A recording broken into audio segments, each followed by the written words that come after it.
So, can we start? Cool. So, thank you very much for joining in this side event that we call Common Solutions to Divert Fire Crisis.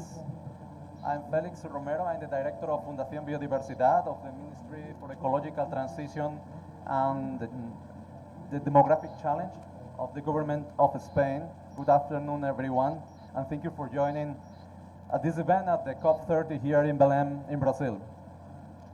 I'm really happy, and actually it is a real honor to be here in this wonderful country, a country with extraordinary cultural and ecological diversity, with a lot of challenges also that match in the scale with equal ambition and grounded climate action to all of us. My perspective today for this event is to try also to translate a little bit of my background after many years working in this intersection between forest people, not only in Europe but also globally, also in Latin America, and traveling across Latin America from the melting glaciers till the Amazon with their threats, not only from illegal logging but also for those forest fires that we are going to talk today, and also with the experience that I have accumulated in the Mediterranean region, where I basically have developed the most part of my work when we talk about forest fire. As forestry engineer, and passing through different organizations, including environmental NGOs, public administration, private sector, and actually now part of the Spanish government as director of the Fundación Biodiversidad or Biodiversity Foundation, I had the opportunity of work very close with local communities, with scientists, with public institutions, to better understand and protect the Mediterranean and also tropical landscapes. These landscapes, beautiful, fragile, and profoundly shaped by human history, and we cannot forget that because fire is also a tool very much connected to our human development, led me to also to work on annual reports on forest fires in Spain between 2005 and 2011. And what I have discovered recently is that what we already said almost 20 years ago is today happening. So it's not that we are discovering something really new. We knew 20 years ago that forest fires would be larger, the scale of them would be even more aggressive, and of course this is very much connected to a global change that we have, where climate change is also part of the formula, and it is very much in the center. But it's not the only one thing that is feeding up this process. Also we can talk about rural abandon, migratory movements from rural areas into the urban areas, and of course an economy that is really far away still today of what should be a green economy, or an economy where bioproducts like those coming from forests could be part of the solution. I've been also Director General in one of the regions in Spain that has been very, very relevant in the history of my country for improving the forest fire approach, the wildfire approach. This region was Castilla-La Mancha, where we had a very, very difficult moment in 2005 with the death of 11 members of the Forest Brigade in one of the largest forests that we had in that moment in our region. And this also changed the paradigm on how we should approach forests. Of course, sustainable management, of course, working with local communities, with people, with science. And I would say that climate action is not abstract, it's not something superficial. I mean, it is operational, it is technical, it is also political. And of course it is I think overall, mainly is a deeply human thing that we need to have in every formula that we apply when we manage natural resources. It depends, the whole scenario, forest fires depend on the trust of the communities, the local communities, depends of the coordination between several institutions, several public administrations, several layers that we could have at country level, national, regional, provinces, even local administration. And with all of this, of course, coordination of professional and much more capacity on how to work in this wildfire context that, as I said before, need to be very much connected to our change for a much more green economy. In my current days as director of Biodiversity Foundation also, we are supporting several projects in Spain. I think we are learning a lot. We are gathering a lot of capacity building. We are actually working on the field with local authorities, with NGOs, with companies, with scientists to bring to specific areas, to hotspots in Spain, to solutions in terms of forest fires. And this is something I invite all of you to visit our website, the website of Fundación Biodiversidad, Biodiversity Foundation, where you will have the opportunity of discover a lot of projects and a lot of information on how to progress in fighting and managing and planning our landscape to make and to do it more resilient to the crisis of wildfires.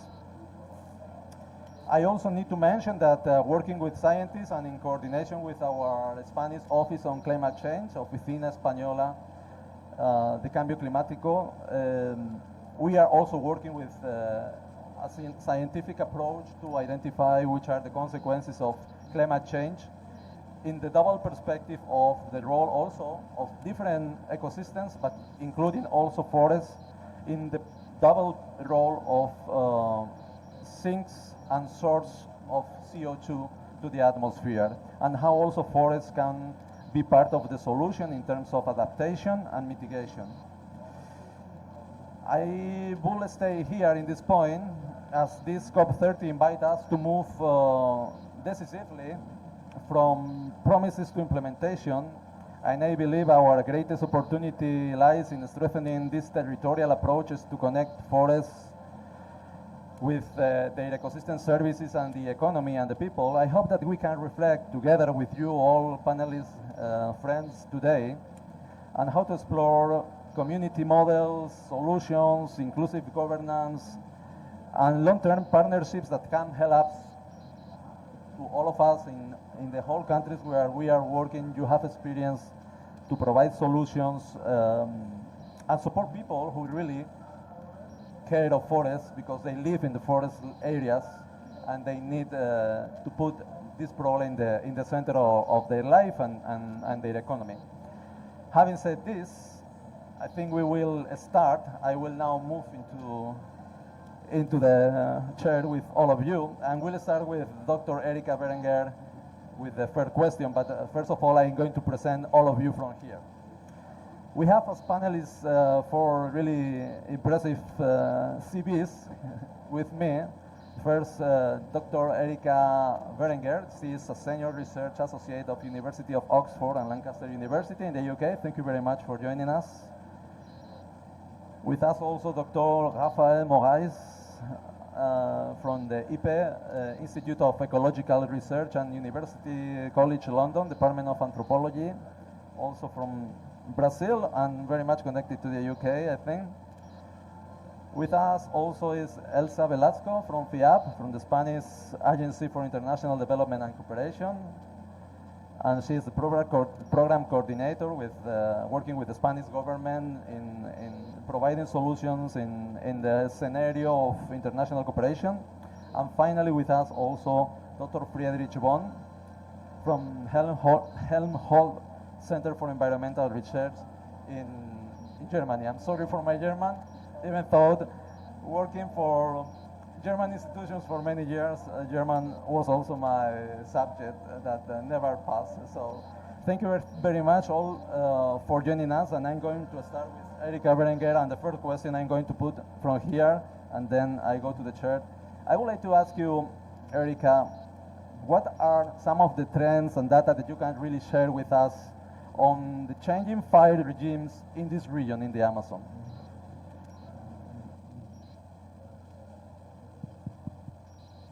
Is it working? Yeah, perfect. Buenas tardes, boa tarde, good afternoon, everyone.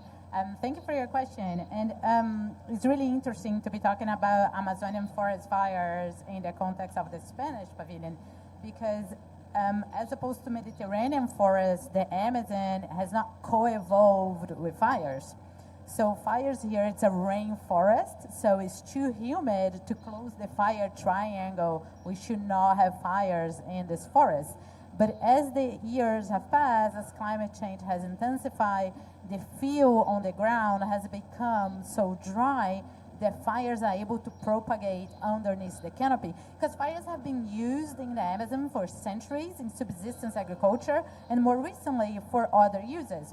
Fire mainly has three uses in the Amazon. One is to clear pastures, because pastures here, within just a few months, a lot of trees start to grow in the middle, and that decreases the carrying capacity of that pasture, which basically means there's less grass to feed the cattle. So fire is a common tool to manage those pastures. You set it on fire, those trees that are growing die, you paint the pasture, you plant the pasture again.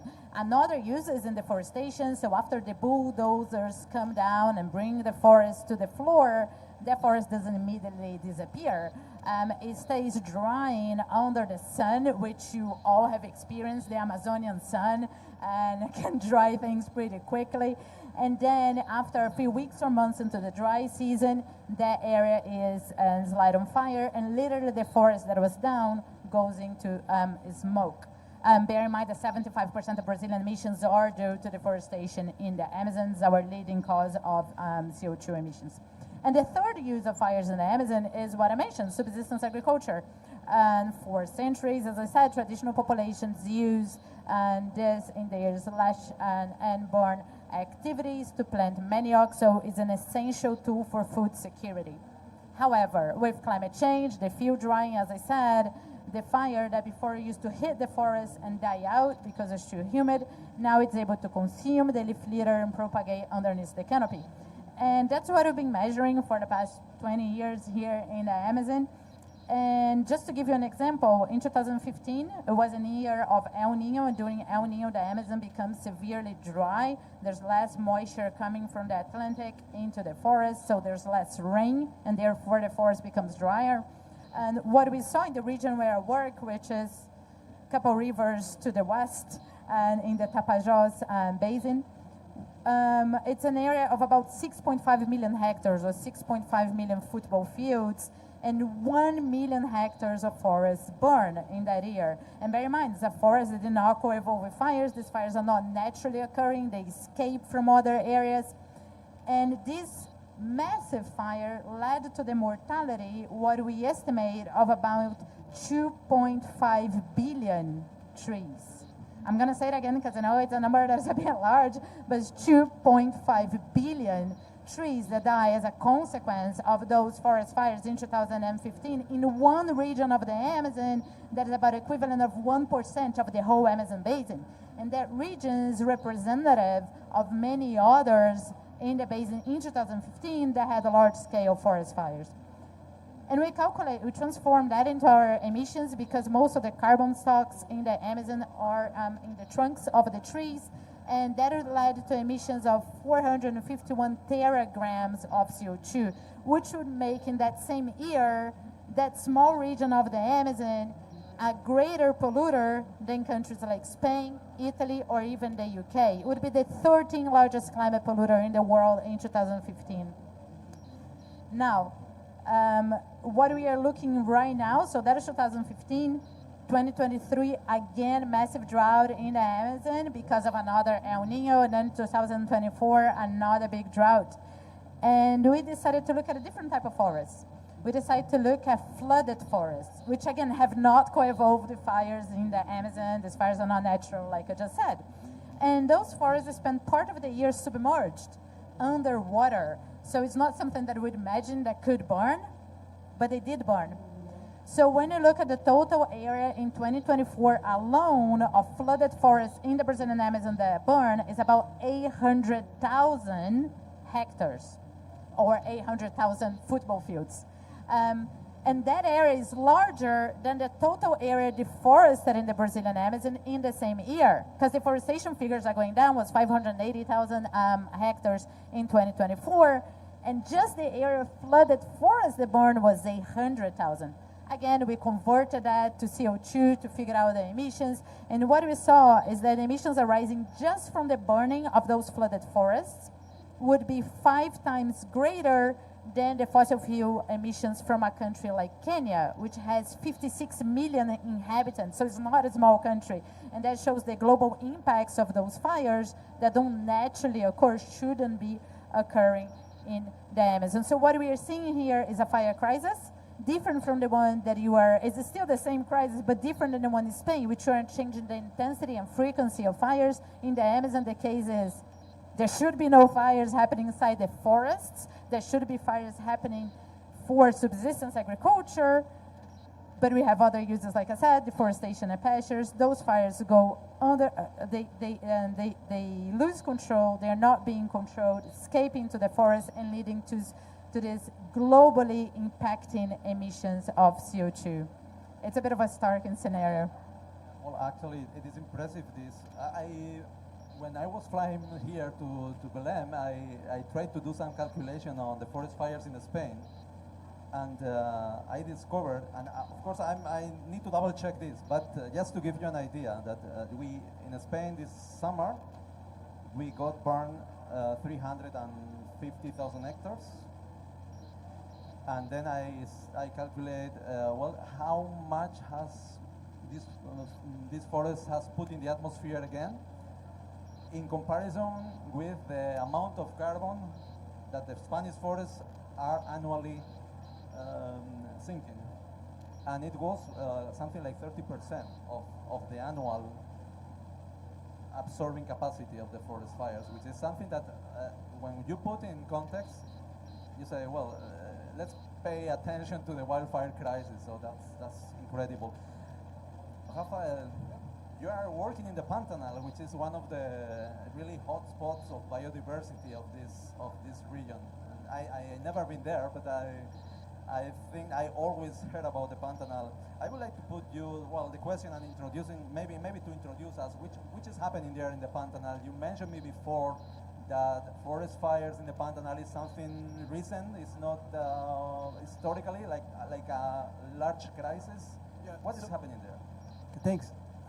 So just to, you asked what is the Pantanal. So just to explain, and I think explaining the ecosystem allows us to understand better what is happening there. So the Pantanal is a wetland, it's a flat area. In fact, it's a hole in the middle of South America. So if you see the Pantanal, you have the Cerrado area, and then the Pantanal is just below the Cerrado, very flat. So in terms of the change in level of the Pantanal, every kilometer it changes 2 or 3 centimeters. So it's extremely flat area. And what happens because it's below the level of Cerrado, when it rains around the Cerrado, the water drains into the Pantanal. So it's like a drain, it's like a sink in the middle of South America. And the way it works, most of the water comes from the Amazon, from the floodplain. So since it comes from the north and a bit from the east as well, it creates a floodplain, a flood pulse. So it's like a massive wave moving from north to south of the Pantanal. So the Pantanal itself, even though it's a floodplain, is one of the driest places in Brazil in terms of rainfall. So it rains very little there. But what makes it a flood is the water coming from outside. So when it's not flooded, it's very dry. And for Pantanal is being occupied by indigenous communities. The oldest one is around 20,000 years ago in the northern Pantanal. But even more recently, we have cattle ranchers who became a kind of traditional people in the Pantanal, if we can say so. They have been there for around 300 years. And both, I would say, indigenous people, nowadays, local community, fishermen, cattle ranchers, they have used fire as a way to manage the area for small crops, for local communities, and cattle ranchers to manage the pasture areas. So when they put fire, the regrowth is better than it used to be.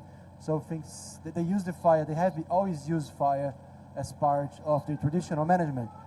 regardless the group we are talking about. If the indigenous people, fishermen, and it's not fire, it's just rain. I don't know. People probably, if they are people watching us in the streaming, maybe I don't know. I hope that they are not disturbed by the noise now. But the noise is coming from the rain, so it's So they have always used fire, and they always knew how to use fire. As a combination, or what we call the perfect storm in the Pantanal, was a combination of ranchers who start to leave the area and then sell their ranches to people from outside, losing the connection with the land, losing the traditional knowledge with the land, and losing the traditional knowledge of using fire. So normally the fire was used in the rainy season, which was more controlled. Now they start to use fire in the dry season. The second aspect is that it's getting drier, it's raining.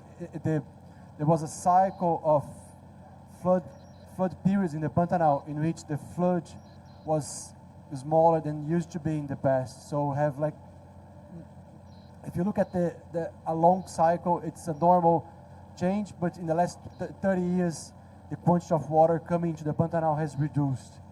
And so loss of traditional knowledge, increase of reducing rainfall, reduce in this extent of the flood, which led to massive fires in the Pantanal. So the largest fire we had was in 2020, and it burned 30% of the Pantanal, which means around an area of 45 square kilometers, 1,000 square kilometers.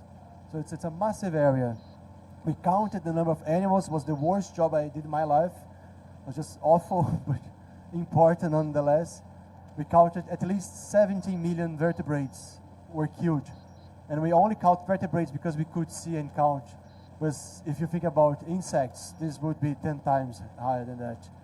We also analyzed the impact on local communities, and we compare, for instance, was the time of COVID, and we compare the number of people who went to intensive treatment. And because of the smoke, the number of people going to intensive treatment because of COVID was higher in the areas of fire in the Pantanal. It was like a massive impact, and also probably an economic impact as well. We didn't calculate this, but so anyway, to answer your question, the fire has always been part of the Pantanal. People have always used fire. Fire has to be part of the area. It has to be part of the management if you think about a sustainable landscape. But the combination of loss of traditional knowledge, climate change, and other factors as well create these massive fires, which we need to learn how to adapt to this new situation. We need to learn how to understand this new dynamic and then create new structures or strategies in order to tackle this fire, in order to not extinguish fire, but to control it better. I will come later to you also to tip a little bit more on which kind of solutions are you putting in place with local communities and how fire can be used to stop fire too. But now I want to go to Elsa. Elsa Velasco is working for FIAP, which is the Spanish foundation working on the internationalization of public administration. And you have a lot of experiences already on the field supporting countries in this problem of wildfire. What can you tell us about what you are doing there? Which are best examples in helping our colleagues in fighting wildfires? Thank you so much for the question, and yeah, I think we have a couple of things we would like to share with the audience. I think Spain, through FIAP, has a long-standing commitment supporting Latin America and the Caribbean institutions, communities in strengthening their capacity to prevent, to manage, and to recover from forest fires. Our approach always combines technical expertise, community engagement, and regional cooperation. And I would like to highlight 3 key areas where our work has been particularly impactful. First, we have invested heavily in institutional strengthening and technical training, in close partnership with the Spanish Ministry of Ecological Transition Ministry, particularly with Defense Against Fires Unit, which is internationally recognized for this excellence. Actually, has been not only at European level but also at the global level. Through this collaboration, we have developed a comprehensive training plan that brings Latin American and Caribbean professionals, environmental authorities, fire brigades, park rangers, and civil protection teams into direct exchange with Spain's leading fire manager experts, which I think has been very impactful thing. Since these trainings cover the full spectrum of management, from the understanding of fire behavior to fuel dynamics, and to prescribe burning techniques, to early warning and risk management systems, to interagency coordination during emergencies. And I like that you already at the beginning started saying fire is a tool, because it is. It is very concrete and high-value contribution. The expertise of Spain has built decades in exactly this type of knowledge that many Latin American and Caribbean institutions want to strengthen today, since we are maybe the ecosystems are different, but at the end the challenges are really common. Second, FIAT places a strong emphasis on community-based and indigenous fire management, which is actually very key. In many parts of the Amazonian, since you mentioned, and among other tropical regions, fire is not an external threat. It's a traditional tool for life, agriculture, and territorial management, even if it's crazy to feel about it, it is. For this reason, we support community brigades, local monitoring systems, and the revitalization of fire and ancestral fire practices to help to reduce the full loads, maintaining ecological balance, and prevent large-scale wildfires, which will be devastating. We have seen that empowering local communities and legitimate fire managers is essential to building a long-term resilience, because this creates ownerships and ensures cultural adequate approaches. And ultimately, we do have results to more sustainable fire landscapes, which is really also one of the challenges. Third, I think it's actually one of the most essential things, and really extra thing we can bring as a Spanish cooperation is the regional cooperation and political coordination. Spain has been very active in regional escapes and programs such as Amazonian Plus or Euroclima, helping countries to share these methodologies, this three country-to-country cooperation and best practice sharing. For example, I would like to highlight the declaration of 9 Amazonian countries in the OSCA to try to strengthen the importance of the political milestone support in the fire management. Together with the lines of work, we actually go beyond emergency and response, since our objective is to help countries towards integrated fire management. That is one of the most difficult things to go ahead. This combines prevention, preparedness, response, recovery, and public policy development, which is one of the most difficult things to try to put this into institutions. But we actually contributing working value in science and strengthening institutions, and try to work with hand in hand with the people who are managing the forests in the territory. That would be all. Well, actually, it is true that Spain has been, in the last decades, a country where we have learned a lot in terms of forest fires, not only for fighting, but also preventing, and even creating models where we have the brigades the whole year working on the forest. In winter, managing vegetation. In summer, ready for the emergency. And there is a lot of knowledge that we can really share. But well, this is also a question I will put later. But now I want to go with Dr. Friedrich Bond. I think you have a lot of research in water and forest fire connection. Can you put a little bit of light on what is happening, or what is your insights in terms of impact of forest fires in water? Yeah, so in Germany, so where most of my research is located, forest fires were not very important in the past, but in the last years, the forest fires appear more and more. And so therefore there's an increasing interest in how to manage and how to live also forests, in these temperate forests. But before I go to the details, I think it's very important to understand that forests are also very important for the water cycle. And normally in school you learn, okay, the water is evaporating from the ocean, coming to the land, rains, creates the rivers and goes back to the ocean. But the element of the forest is completely missing in school teaching often. And Depending on the region we are in the world, it can be 50 or even more percent of the precipitation is generated by forests downwards. And so losing forests is always a problem for this water cycle on land. And what we did in our analysis is to see if biodiversity and structure and how this affects the water evapotranspiration. We see that biodiversity and the rich forest structure stabilizes and guarantee this circle of water cycling and creating of clouds. But on top of that, it also affects, of course, the generation of groundwater bodies. And what we saw in Germany, especially, where we made several really big experiments, we saw that drinking water bodies were affected by the dieback of forests. Sometimes it's because of fire, but also in Germany we have the problem of insect outbreaks. And we see that the water bodies in Germany changes from very good high-quality water bodies to a pollution which is similar to areas where we have agriculture, which results in a high effort in clearing the water again to make it drinkable again. And so this is really a challenging problem for the future, including also economic costs. It is quite impressive when you guys from Germany said forest fires are now here. No, it's something like we always associated to dry ecosystems, to Mediterranean, to and it's like saying, wow, no, let's be prepared and let's try to to think about it in the future.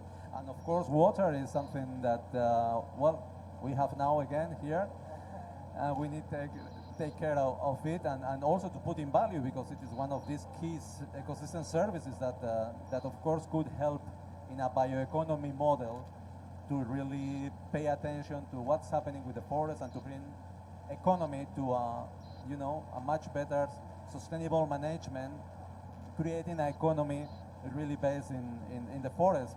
And I'm saying this because land abandon is something that it is on the basis of many of these large-scale forests that we are suffering in Mediterranean regions, for example, and I imagine that it is going to be very much connected to other parts of the world. I would like to come back again with Erica and ask a little bit more on what are some examples of policies at different scales that you can share with us that you think would have a real potential to reduce the fire crisis in the Amazon. What can governments do? What can the regions do? What do you expect from the public sector to help with new policies to reduce the crisis?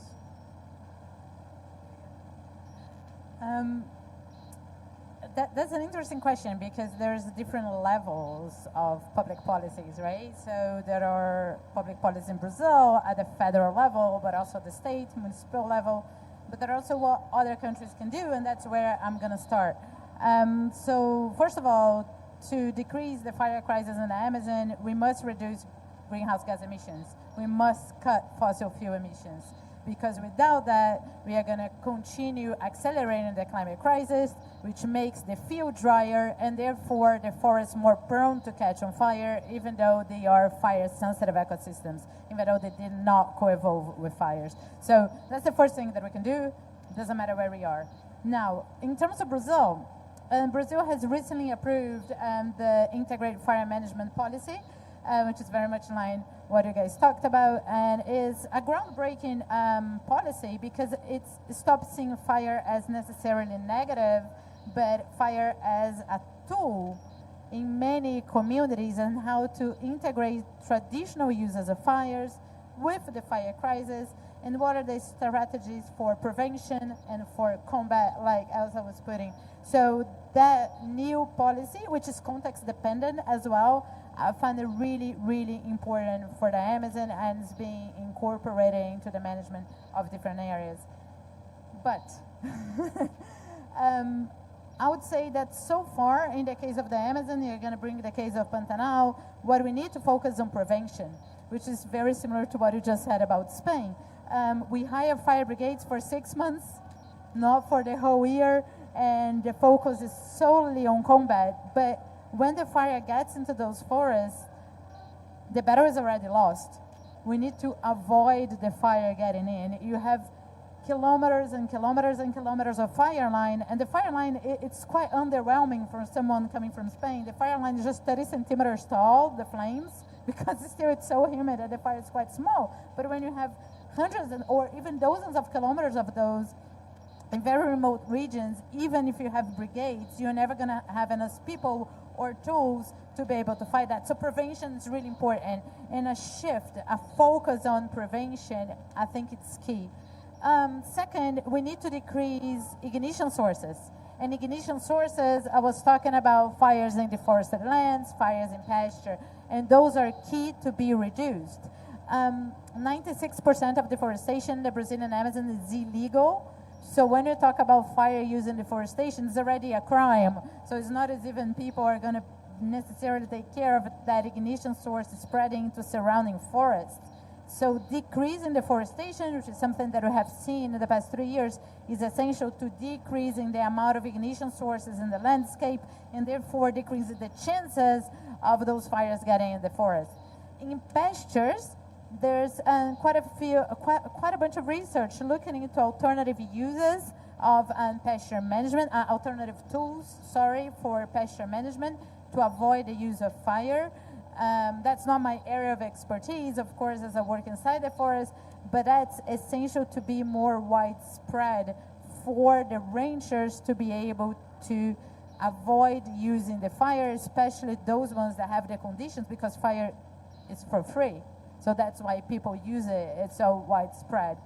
And finally, one thing that the Brazilian government does really well is to disseminate our deforestation rates. Every year we have a press conference and to highlight what was the deforestation rate on that year. It's very big. It's been happening for 20 years. And that has brought the public attention to deforestation. Because every year we know they're going to have the release of the new deforestation rates.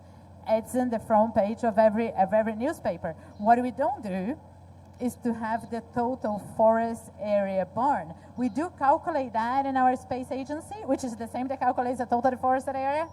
Different mechanism, but that number is readily available. But if it's not in people's minds, there's no public pressure, so there's no change in policies. So what I would like to see is the protagonism of forest fires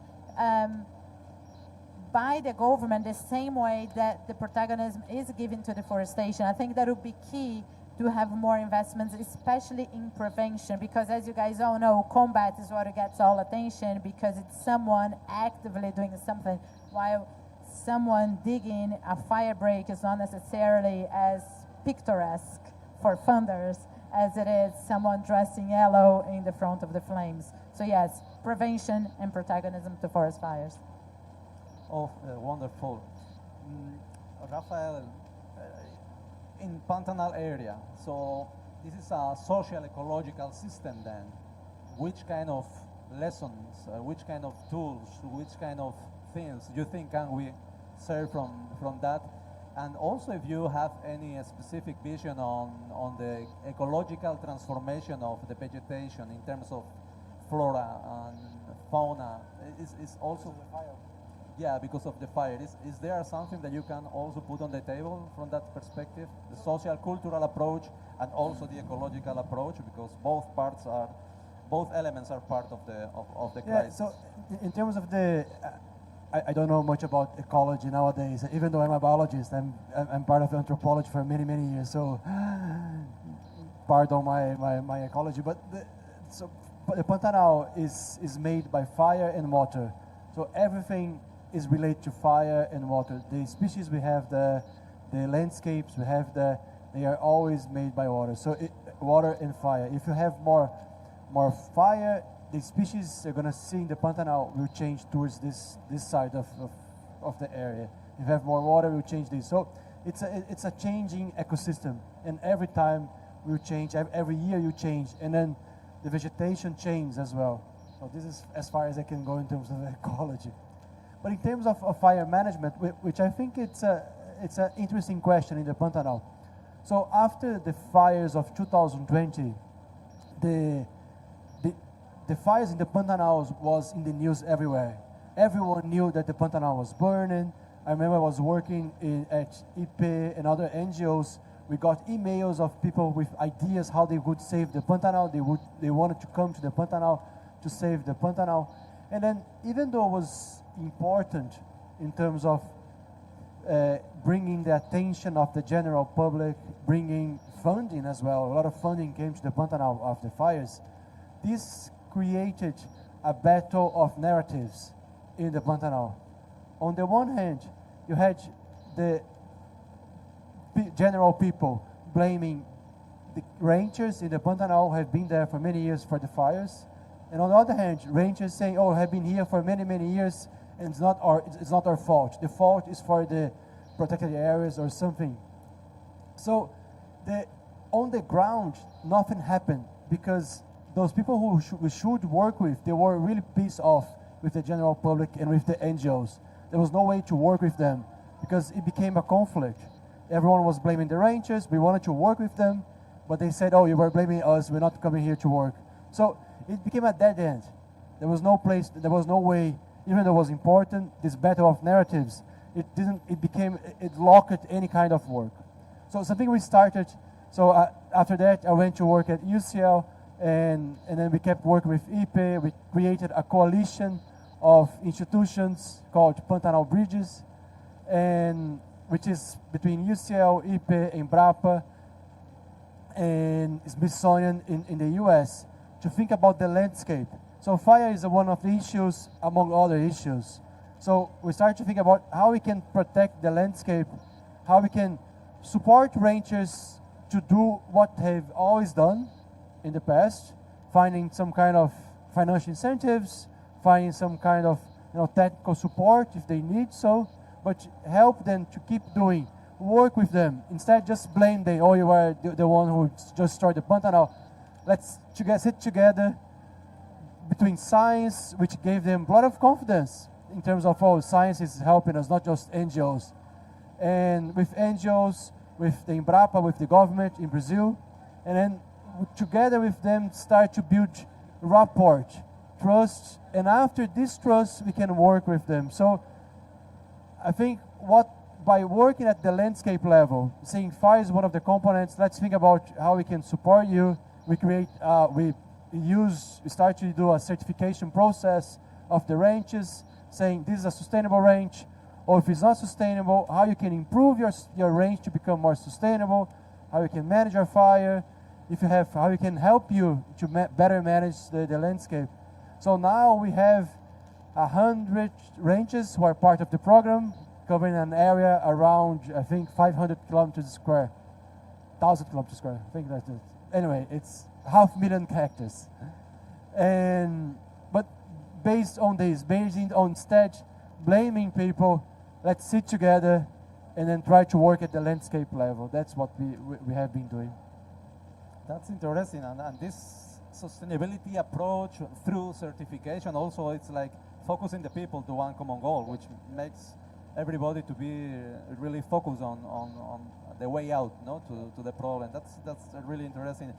Elsa, going back, you maybe can tell us about this Amazonia Plus project. Which are the contributions? I have here written different fire cultures. Do you have something to put on the table on which kind of different fire cultures are you finding in this Amazonia Plus project?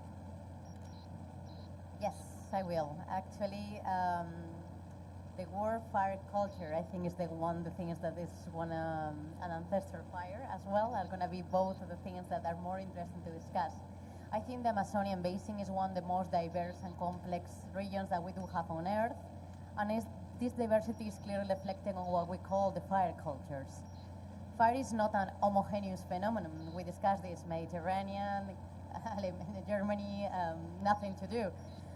Each country and each community, even in the Amazonian region, has its own relationship with fire. Recognizing this diversity, I think is essential for designing, depicting, and respectful fire management strategy that has ownership. That at the end of the day, we cannot have recipes because if there is no ownership, these recipes are not going to be implemented, even maybe if they are the best way to go. So let me highlight somehow one of the most interesting fire cultures that we commonly encounter through the Amazonian Plus project. And the first is the traditional or indigenous fire culture. For many indigenous people, fire is this is an ancestral tool that is used for agriculture, hunting, ceremony, and maintaining an open landscape. These practices typically involve low-intensity controlled burns that, when they are used correctly, help prevent the accumulation of fuel, which is the major driver of catastrophic fires where we all would try to not to fight. So what we concept of ancestral fire is gaining recognition across the region because it acknowledges that fire is not always destructive, and this is something we are being reflecting around. In many cases, it's part of a sophisticated and sustainable territorial management system. The second thing I would like to highlight is the fire culture related to smallholders and rural landscape practices. In countries like Peru, Bolivia, Colombia, Ecuador, farmers often use fire to clear land and crops faster. When linked traditional knowledge, this can be done very safely. However, pressures on agricultural expansion does exist, and climate change reduced moisture levels mean that these fires increasingly escape control and become significant risk. That is why we do need to have them under consideration, because supporting rural communities with the proper training, alternatives to this kind of fire can better planning, and I think it helps somehow so much more our communities. The third fire culture is associated with large-scale land use change, and in particular, this can work with Brazil and Bolivia. And I think it uses the industrial scale. What this means with this, we work with forest, agriculture, and grazing areas. These fires are essentially, when combined with drought, create the largest wildfire events in the basin. So, danger. They push forests towards savaning the nation, the great ecosystem, and put enormous pressure to the indigenous territories. So here is where national legislation can make a real difference, and Brazil, relative recent integrated fire management law, is one of the most advanced framework, and it includes local indigenous representation and advisory commitment to establish a comprehensive countrywide and governance model. Meanwhile, for example, in Colombia, transition process towards passing its own integrated fire management law, explicitly adopting a strong intercultural approach, which is already a lot of gaining. And just for finishing, at the regional level, I would like to highlight the leadership of OFCA. The approval of Memorandum of Understanding on Integrated Fire Management and creation of the Amazonian IF network marks significant advantages. The network is becoming a central hub for the knowledge exchange, training, and harmonization of fire management approaches. And I think this shows how fire culture in Amazon diverse and dynamic can be put into consideration. Awesome. Thank you very much, Elsa. We are almost to the end of the session. I want to join two questions to you. Basically, I think we can connect them.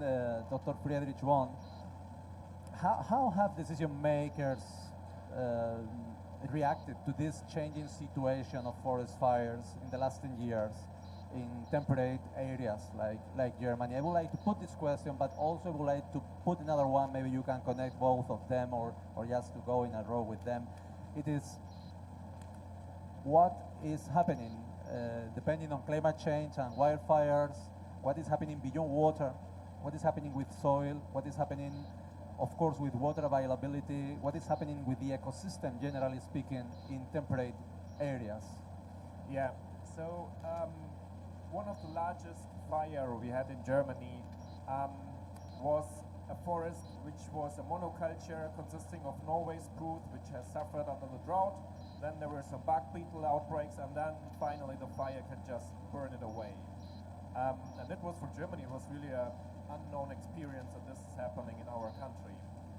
So therefore, the new strategy to deal with it is to plant more species which are non-highly flammable, to increase the biodiversity, to increase the structure of the forest, to stabilize the ecosystems. And unfortunately, what we discovered now in some spots we were investigating is that these mechanism which we know from the Amazon already, or which are discussed in research, is that we have the Amazon dieback because of the change on the water cycle and reduced water availability, higher temperatures omit the regrowth of trees. And now we saw exactly the same phenomenon also in Germany. We had some spots where we tried to replant species and they didn't grow anymore. And so it's still not clear what is the mechanism behind, because we thought, okay, if we do afforestation or reforestation in Germany, we will always have forests, but it seems not, and we are still puzzled what's the reason and mechanism behind it. So I think things are much more complicated than we thought beforehand. And if we now look into the future, so making simulations, combining climate data with forest modeling, we see that as long as we stay within the Paris Agreement, so having temperatures below 2 degrees, we could adapt our forests so that they have the same productivity regarding the carbon fixation rate, but also similar evapotranspiration rate. So it should be more or less similar, but the forest will look different. But if we pass the 2 degrees, the chance that we will have a degradation of forests, or maybe even a dieback, also in the temperate zone, could happen, and we definitely have to omit this border of 2 degrees. And on top of that, I think one problem in the reorganization of forestry, at least in Germany, I'm not sure how it's in the tropics, but at least in Germany, is that these new forests require new saw machinery. They also you need to develop new concepts how to use the forest, because in Germany most of the forests are used for timber production. And so the whole industry behind it is optimized for spruce or simple straight stems. And we have to develop a concept how we can use this more diverse and more nature or close to nature forest for the forest industry, etc. There is I think, an open question mark when we talk about forest fire, climate change, and restoration, and it's which kind of species are we going to put there, no, in all these complex contexts with a lot of impact on the soils, the patterns of water, but also this, I mean, you need to plan today the forest of the future, and should you put there the same species that we had? And we also have in Spain this kind of question marks, like saying, well, how can we restore in a condition where everything is changing? We cannot just rely on what we learn on ecology of many species, and still there is this question mark on how it will evolve the climate in the next years. And all this is really some kind of, you know, it put me a little bit worried about how can we really face the restoration of these landscapes. I would like to put all of you a question, and also taking the opportunity that Elsa Fiab is here, and we are in the Spanish pavilion. And it is okay, I mean, what do you think Spain can do, or how can we contribute, or what do you ask to a country like Spain with a lot of experience in forest fires and well, all the capacity that we have to support globally, as also Elsa mentioned before? What do you think we can do if you think that there is something about knowledge, about sharing capacity building or ecology that we can take as a takeaway from here for working in the future with your countries or your institution? Is there something that inspires you on the forest fire and wildfires in Spain that could be useful for you guys? Erika? So I'm going to go back to my previous answer, which what every country can do is to reduce the ambition gap and have more ambitions on the seas that reduce greenhouse gas emissions to make the forest less flammable. But in terms of lessons being learned, I think there's a lot to be exchanged between countries that have been facing different aspects of the fire crisis, which includes Spain, Portugal, Canada, Turkey, and how to better integrate and see where the common paths are, which are on prevention, because combat is so different across these different regions, given the context. So I would say to have more exchange like this is great, to be able to learn, but also to talk and discuss prevention mechanisms. I found that is a great tool. Wonderful. I think partnerships. I think if you can partner with people in Brazil to think about fire, create partnerships between bridges, between universities, government, and local communities, NGOs. I think like partner with different countries at different levels. We have to. It's a complex crisis. We have to create complex structures in order just to solve this. So I think I would say, if I can summarize it in a word, partnerships. Wonderful. Are you taking notes about this idea? So let's go to Friedrich and then Elsa. That I think is You fair. are the one from the cooperation area. Yeah, so partnerships of course are very important, but I also think it's very important to put money into the game. And so starting from the TFFF, so the Tropical Forest Forever Fund, is one very important tool, and I would really recommend Germany to spend some money on this, because they haven't so far. They just saying yes, significant number, but just say the number, please. Now. Awesome. Elsa, what do you think? Well, Spain can do more. Can we? We always can do more, and we always can do better, but I think we are on the right path, honestly. What I will miss, I'm currently missing, this, in Spain there is no surprise, it's really political issue. That's involved many actors, from local to national level, and this is always a challenge. But I think we actually do have very good examples that we can exchange with the world.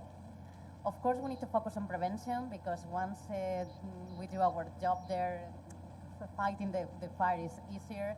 Of course, there is no prevention without no money on the table, because these things cost.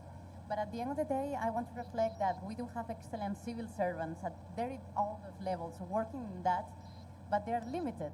So, in order for Spain to do more and better, we need to make them available to this kind of forum, of this fora.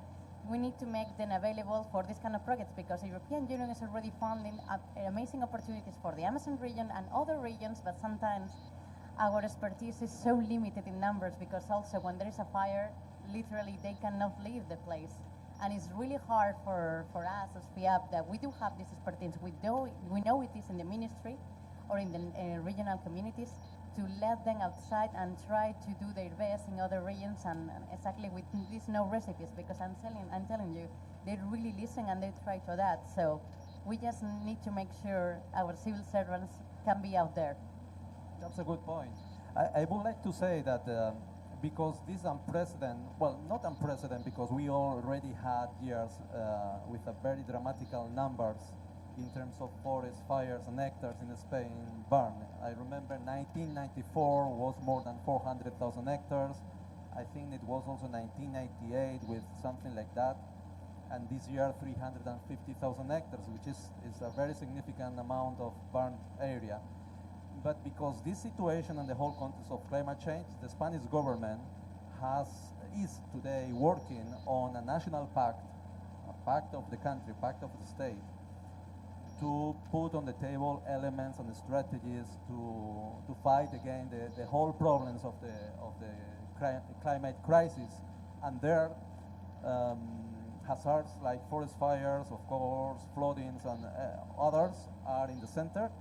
And forest management ecosystems and fighting against wildfires are in the center of the equation in this pact of the state. We are working very hard in this.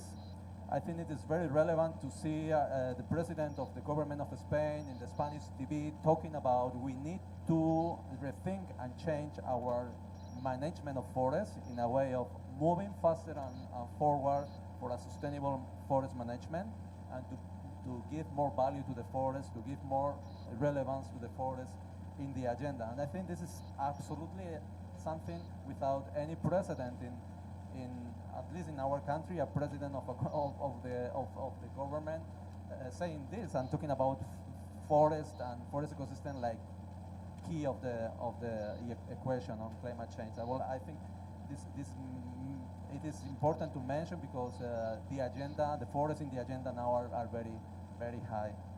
I would like just to finish basically this asking you one hope, one desire, one highlight of this COP and the connection with your regions, your work, the wildfire crisis, what would be your highlight for this side event and for the COP30? Well, I think Frederic brought what I think is the most important, is to invest in TFFF. It's a fundamental to groundbreaking that can actually deliver to the forest, tropical forests worldwide, and to the people that live on those regions. So that's what I would like to see as an outcome of COP30, even though it's not part of the official agenda, of the action agenda, but is to have robust investment of several countries that go beyond the 5.5 billion that we already have. We need to reach the 25 billion. So that would be, for me, the ideal outcome. I agree 100%. I don't think I have to add much, because I think that's the main thing we need to have here as a major outcome. And then if we can have that with enough funding, we can start to change the reality on the ground. Actually, I think this COP is really special because where we are, we're at Belém, at the heart of the door of the Amazonian forest. If we have to relate this to fire management, I would say that integrated fire management actually works better when we do have this ancestral knowledge. We have science for evidence put together. We have a strong institution in the leadership and sustain regional cooperation. So for me, that would be, have this I would like to have this fire management integrated into a COP, and which better one than the one in Belém. Wonderful. So yes, TFF. But on top of that, I think it's very important that we develop here in Belém a mechanism which increases the ambition regarding the NDCs in the next round. So because if we fight climate change, we will protect the forest, which again help us to protect the climate. So I think that would be really, or could be really a good outcome regarding the next round of NDCs. Awesome.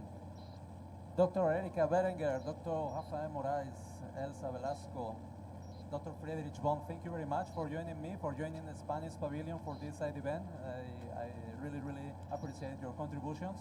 And because I'm the director of the Fundación Biodiversidad, and it is my last event, at least as a moderator, I won't talk anymore.